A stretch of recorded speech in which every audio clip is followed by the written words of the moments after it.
तू इधर उधर की बात न कर, ये बता गुलिस्तां क्यों लूटा। हमें लोगों के आरोपों पर नहीं, तेरी खामोशी पर सवाल है। रतलाम की सियासत में आजकल इन्हीं आरोपों के बीच गुमान सिंह डामोर चर्चा का विषय बने हुए हैं।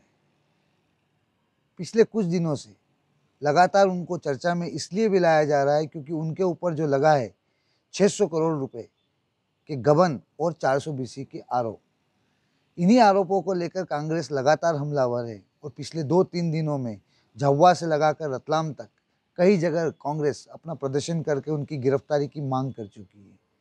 इसी बीच रतलाम में उच्च शिक्षा मंत्री मोहन यादव का आना होता है और तकरीबन 4-4.25 करोड़ रुपए के विकास कार्यों का भूमि पूजन होता है।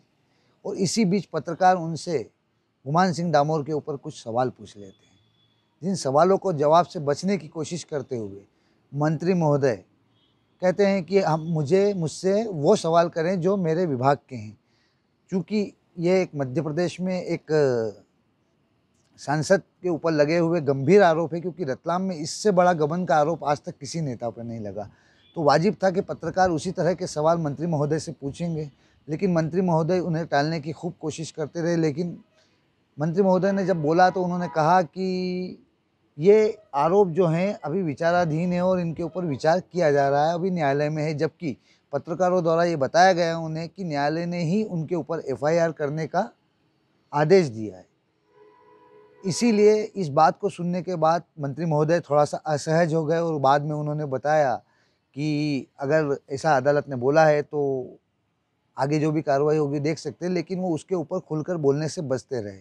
साथ ही उन्होंने जल्दबाजी में यहाँ तक कह दिया कि गुमान सिंह डामोर को मैं जानता हूँ, वो ऐसे व्यक्ति नहीं है। जबकि जब वो खुद स्वयं बता रहे हैं कि मामला विचाराधीन है, तो वो खुद सांसद डामोर को क्लीन चिट कैसे दे सकते हैं, एक बड़ा सवाल उभर के आता है। और इसी सवाल के बीच कांग्रेस अपने स्तर पर अपने कार्यकर्ताओं को संगठित करके लगातार सांसद महोदय के खिलाफ बयानबाजी कर रही है, पुतला दहन कर रही है, उनकी गिरफ्तारी की मांग कर रही है। भाजपा के लिए भी ये एक टेढ़ी खीर इसलिए साबित हो रहा है क्योंकि भाजपा में अभी तक ऐसा कोई किसी भी सांसद के ऊपर इतने गंभीर आरोप नहीं लगे थे जैसे गुमान सिंह डामोर पर लगे हैं। और भाजपा भी इस पूरे मसले के ऊपर कहीं ना कहीं घिरती नज़र आ रही है और कांग्रेस के लिए एक संजीवनी जैसा मौका है।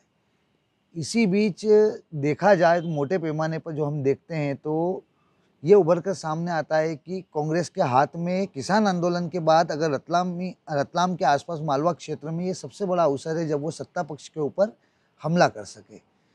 गुमान सिंह डामोर जब को 2 दिन पहले ही भोपाल तलब किया गया था प्रदेश अध्यक्ष वी डी शर्मा द्वारा। जब वो वहाँ से निकल रहे थे तो उन्हें पत्रकारों ने घेरा और काफ़ी सारे पत्रकारों ने सवालों की उनके ऊपर बौछार कर दी। लेकिन एक भी पत्रकार की किसी भी सवाल का जवाब देने से वो परहेज करते रहे और अंत में वहाँ से चले गए। पत्रकारों ने उनसे पूछा कि क्या नैतिकता के आधार पर आप इस्तीफा देंगे, लेकिन इसके ऊपर भी सांसद डामोर खुलकर कुछ नहीं बोले।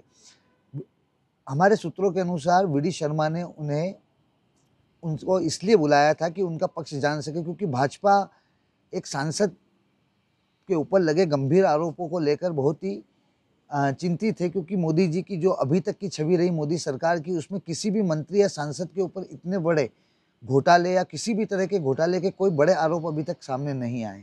ऐसी स्थिति में मोदी सरकार या प्रदेश भाजपा नहीं चाहेगी कि एक सांसद के पीछे पूरी सरकार के ऊपर लोग सवाल खड़े करें।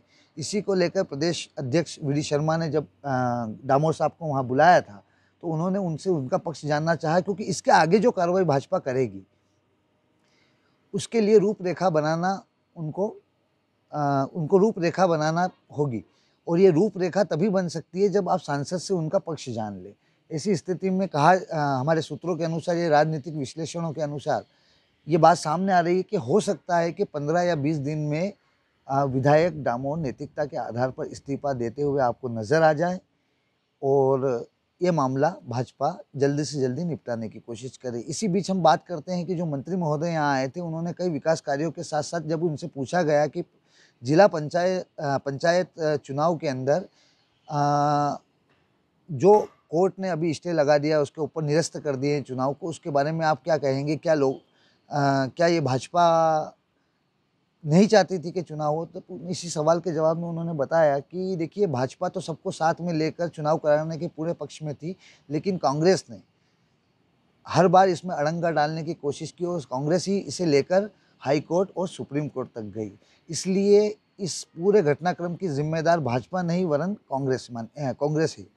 लेकिन सबसे बड़ा मुद्दा ये उठता है कि अगर भाजपा खुद चाहती कि यहाँ पर चुनाव हो, तो क्या वो रोटेशन पॉलिसी को नहीं अपना सकती थी? क्या हर बार जब पंचायत चुनाव के पहले आरक्षण का रोटेशन होता है, उसे लेकर भाजपा ने कोई कार्य नहीं किया, बल्कि भाजपा ने पुराना ही आरक्षण को वापस से लागू करके चुनाव कराने की बात की, जो कि भाजपा जानती थी कि इस मुद्दे को लेकर कांग्रेस हाई कोर्ट में जा सकती है या हाई कोर्ट से वो स्टे ला सकती है। लेकिन कहीं ना कहीं प्रत्यक्ष या अप्रत्यक्ष रूप से देखा जाए या चुनावी विश्लेषकों की बात की जाए या सूत्रों की बात की जाए, तो इन सब के आधार पर हम आसानी से समझ सकते हैं कि भाजपा स्वयं नहीं चाहती थी कि यहाँ चुनाव हो, और कहीं ना कहीं कांग्रेस को एक मोहरा बनाकर भाजपा ने ये पूरा अपना घटनाक्रम जो था उसको अंजाम दिया।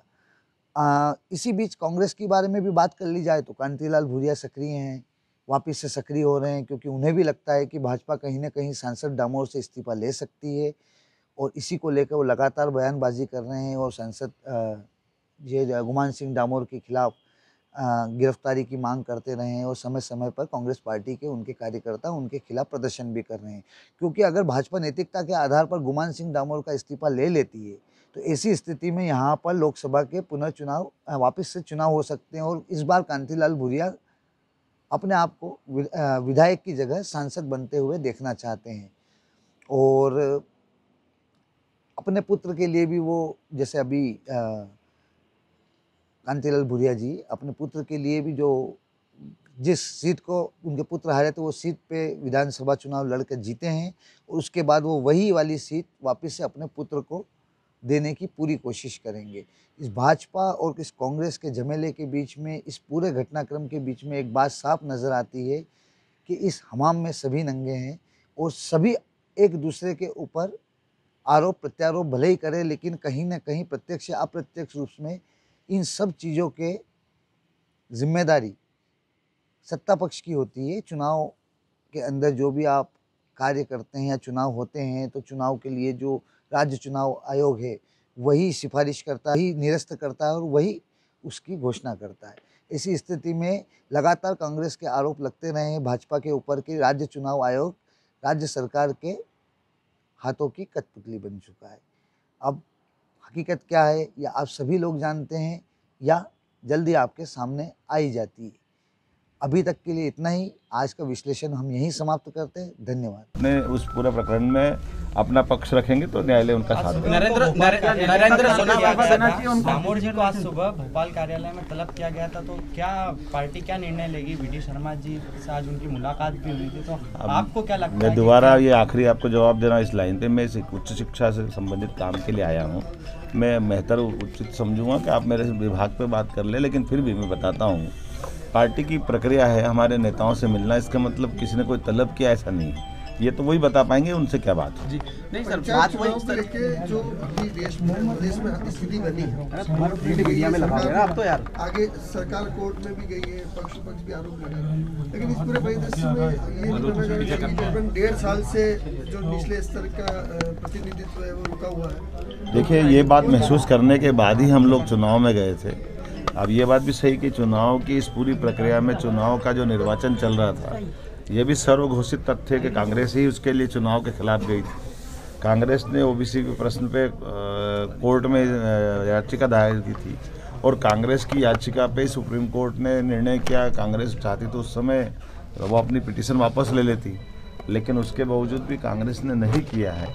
अब भाजपा तो करने जा रही है। ये बात भी सही कि कोविड के कठिन काल के बावजूद भी हम लोकल चुनाव पसंद करते हैं। त्रिस्तरीय चुनाव पद्धति में हम पंचायत स्तर पर गए थे, लेकिन जो परिस्थिति बनी वो भी सामने है। अब माननीय न्यायालय और इलेक्शन आयोग पर निर्भर करता है वो क्या करेंगे। बहुत बहुत धन्यवाद। चलिए।